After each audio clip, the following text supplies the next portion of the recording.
Christine, Andy, we are on the third floor of the garage at Portsmouth and Cummings, and this is where a lot of the employees who were in the area earlier were huddled up to get somewhat of an aerial vantage point. And as you can see now, the scene a lot different. When we got here around 12:30, we saw the SWAT team in full tactical gear, as well as armed police officers running all around this area. The scene has calmed down, but the investigation is just getting started. It's very fearful. I literally walked out to get some food for my team, and 5 minutes later I come back and I couldn't go back into the building.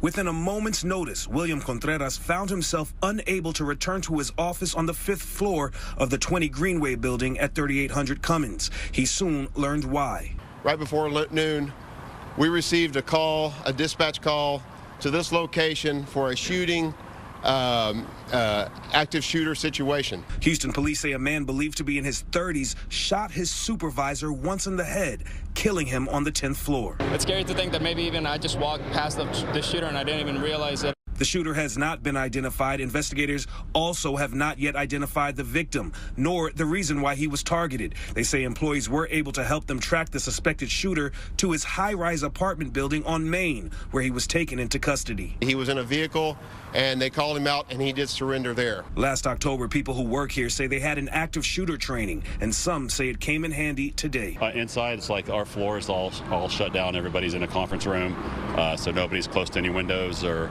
anything like that.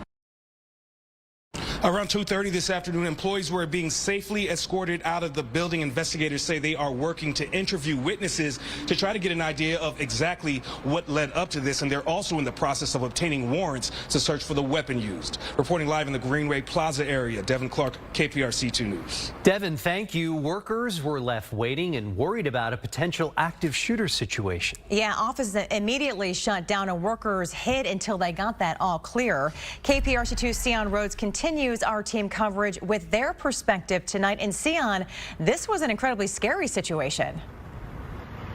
Very scary, and some of the workers telling me, in fact, there was an active shooter drill here last year, but they never imagined they'd have to put into practice what they learned. I was actually a lot scared. Jay Carter was on the 3rd floor of the 20 Greenway office building when gunfire broke out. Heard like a lot of loud noises, at least what I would assume would be like 4 shots. He and a coworker barricading inside a bathroom, hoping they wouldn't encounter the shooter and waiting for police to arrive. It was just a surreal moment. Everything just went from 0 to 60 really, really quick. Levels 3 and 4, please exit safely. I look over and there's SWAT team saying, "Hey, SWAT, police, come out, hands up." I was like, all right, well, here we go.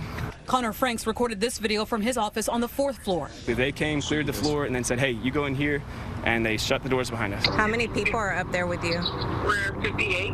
Veronica Sanchez came back from a late lunch to learn there was a shooting in the building, calling her sister, who was still inside, for updates. We are barricaded against the window next to a server room in case that he comes into the door.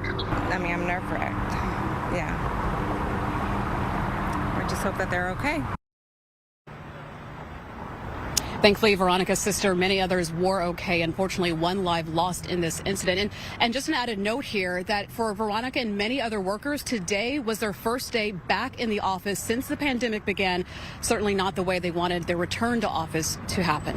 Reporting live, Sion Rhodes, KPRC 2 News.